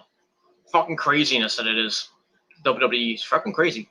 But now I'm actually I'm like maybe 25% interested in this triple threat match now that Heyman's involved with Roman. And I think Roman may win on Sunday at Payback. Maybe he might win. I'm hoping Bray Wyatt wins just to give him another couple of weeks as a champion, not let him lose 5 days later to Roman, just as a placeholder for Roman. But if Roman wins, they'll probably have a rematch at Classic Champions. Roman will win that, and then go on this monster run again with the Universal title, the title that he never really lost. So we'll go on a nice run with it, and then Brock Lesnar will come back and probably beat him. And then Brock will hold the title hostage for like the 16th time. You know that's going to happen, right? Then we'll get this another really boring Brock versus Roman feud that I don't want to see. I don't want to see another match. But we'll see what happens. Maybe Brock comes back and he gets jealous of Paulie, being Roman's advocate and manager. Maybe Brock turns face. Not that I want to see Brock as a face, but like I said, they'll still do a match, which I don't want to see. But it'd be different, Brock as a face and Roman as a full-fledged heel. But like I said, we'll see what happens on Sunday at Payback, and what happens with Roman Reigns and Paul Heyman after that. We'll see. And that's that. All right, so I gave SmackDown a solid 7 out of 10 stars. Let me know what you guys thought down below in the comment section of this video. Hit that like button, smash that like button to death. Or if you're trolls, if you want to dislike my video, I don't care. But thank you for the view. You can all go fuck yourselves. That's all I gotta say about that. Because I'm not going anywhere. I'm gonna keep doing what I'm doing. If you don't like it, well, go watch some other jabroni's channel. That's 10 times worse than me. Because I'm better than them, and you know it. And I'm better than you, and you know it. That's all I gotta say about that. So 7 out of 10 stars for SmackDown Live. Now we roll into Payback this Sunday, and we'll see what happens at Payback. And I'll do my predictions tomorrow night on episode 176 of the Gilmore Chronicles on the TGC Reborn channel. So subscribe to that channel. Hit the bell to get notified of when I do the video tomorrow night. Probably do it about I would say probably around. I'm gonna try to get it up by maybe 12 by midnight or 1 o'clock. But we'll see what happens with that. But stay tuned tomorrow night for my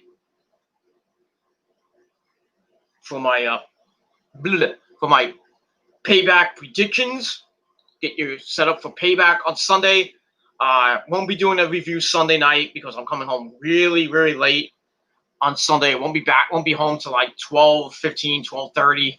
And then I gotta rewatch Payback. And I really don't want to do a video like 2, 3 o'clock in the morning. So I gotta get up early Monday morning, and I gotta go to the hospital. Not that I'm hurt or anything. I gotta go to my medical doctor, and I gotta get checked up. I gotta go for my checkup, my monthly my checkup. I go every 4 to 6 months to see my medical doctor in the hospital. So I get my annual checkup. So that's that. So I won't be doing a review on Sunday, but Monday afternoon, after I come back from the doctor, it won't take me that long. probably around 1, 2 o'clock in the afternoon on the Peter Gilmore YouTube Wrestling channel. I'll do my Payback review before I go to work Monday night. So I'll miss a little bit of Monday Night Raw, but I'll still be doing my Monday Night Raw review late Monday night, probably around, I would say about 1:30 in the morning. I know it's gonna be late but I get out late from work. By the time I get home, it's like it'll probably be about almost 12:15. Then I gotta eat and I gotta rewatch Raw. So by the time I'm probably done, it'll be like 1:30, almost close to the 2 o'clock. But I'm still gonna do the review regardless. Then again, I could just scrap it and just save it for Tuesday, which I'm thinking of doing. So maybe if you don't get it late Monday night, it'll definitely be up sometime Tuesday afternoon. Tuesday mid-afternoon, mid-evening, because I'm off that day. So I'll do my Raw review on Tuesday afternoon. Then Tuesday night after NXT, do my Super Tuesday NXT review. So that should be something, and we'll see what happens with that. So stay tuned this weekend for some videos, and early next week with a lot of videos. Raw, Super Tuesday NXT, AEW, TGC 177 with my AEW predictions. Then next Saturday night, after I get home, I'm gonna be watching All Out next Saturday at work. So after I come home from work, which I'll probably be home about around 11. So probably around 11:30, 12 o'clock next Saturday, I'll be doing my All Out review on the Peter Gilmore YouTube Wrestling channel. Get you caught up with that. So lots of stuff next week. Lots of videos coming away next week. So you really have to subscribe to my channels, which are all down below in the description box, and tap the bell to get notified of when I do the videos. Because if you don't, you miss out.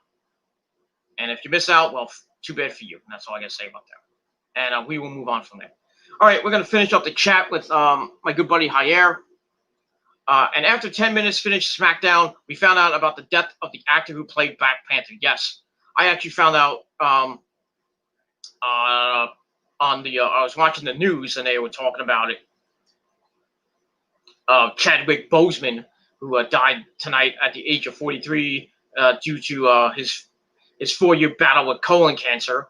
I'll do a video maybe tomorrow about it early in the morning, probably like around 11, maybe 12 o'clock. Probably around 12 o'clock because I go to work. I have to be at work at 2:45, so I got to do the video, get it up, and then I'll edit it up tomorrow night when I get home from work.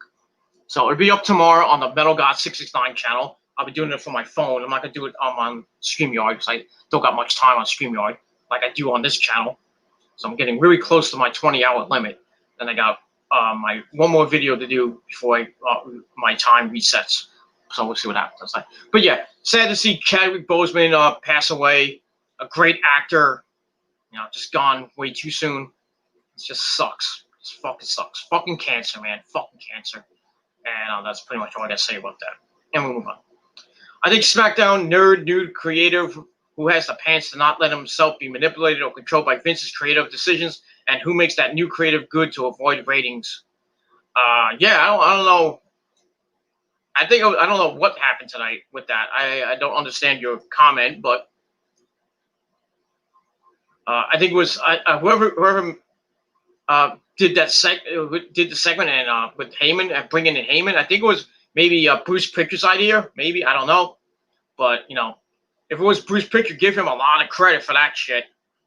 Because SmackDown was pretty damn good. Most of it was good. Most of it was pretty damn good.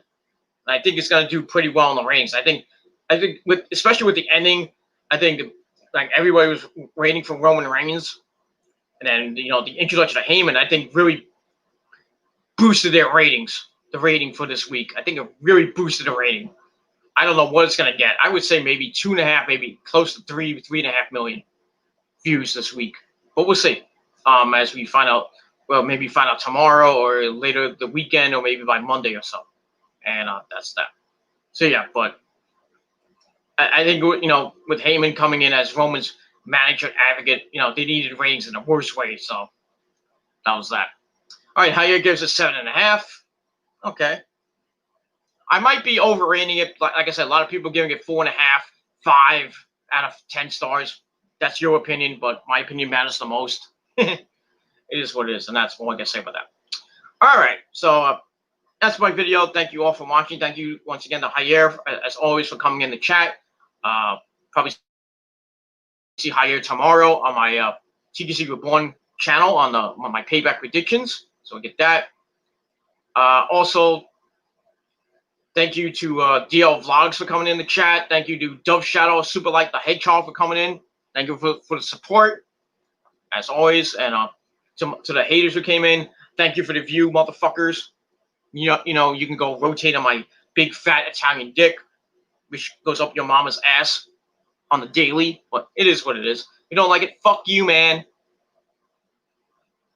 Fuck you. You can't stop me for doing what I do. So go fuck yourselves, motherfuckers. And that's all I gotta say for that.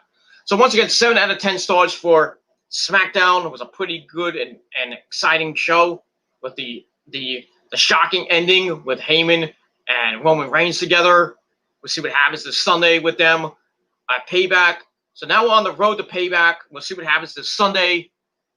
And I'll talk more about Payback tomorrow night on TGC 176 on the TGC Reborn channel. So subscribe to the channel, hit the bell, and tell your friends about it. That's all I got to say about that.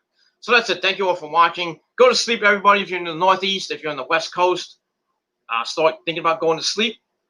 We got Summer Struggle for New Japan coming up in 2 hours.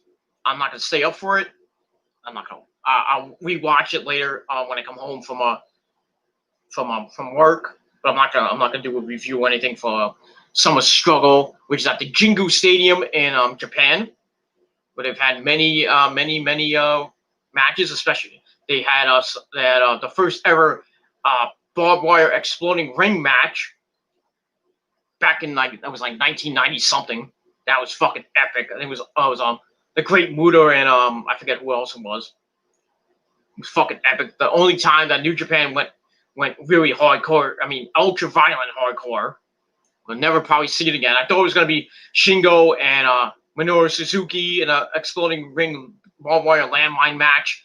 That's obviously not happening because New Japan's not doing it. I don't know why. I thought it was gonna get to that point, but I don't know. But we'll see what happens later on tonight with Summer Struggle 2020 with the New Japan Cup. And we'll see what happens with that. And then we're going to get ready for the G1 coming up after that. So lots of good stuff coming away from New Japan. Stay tuned. Go to newjapanworld.com, njpwworld.com to watch the event. And if you have the money, if not, if you're like me, I get to watch it for free because I'm so good. And that's pretty much all I got to say about that. So thank you all for watching this video. Hit the like button. Hit the subscribe button on this channel, all my other channels. Friend me on Facebook and follow me on Twitter. Link to my Twitter page down below. So follow me on Twitter. Maybe I'll follow you back. If you're on Facebook, just type in Peter Gilmore. You'll find me somewhere. And then that's pretty much it. Share the videos all over the internet. And don't forget to tap the bell. And that's pretty much it. So thank you for watching this video. Go to bed, everybody. I'll see you guys tomorrow on TGC 176. And on the TGC Reborn channel. So hit the bell, subscribe to the channel, and we'll talk about Payback tomorrow night. So thank you all for watching. Have a great rest of your weekend. I'll see you guys tomorrow. And if you're not down with that, I got 3 words for you. Fuck you, man! That's it. So I'm out. Check out my Metal God video as well. My tribute to Bullet Bob Armstrong. Don't forget to watch that video. Link down below in the description box. All right, that's it, everybody. I'm out. Peace, bitches.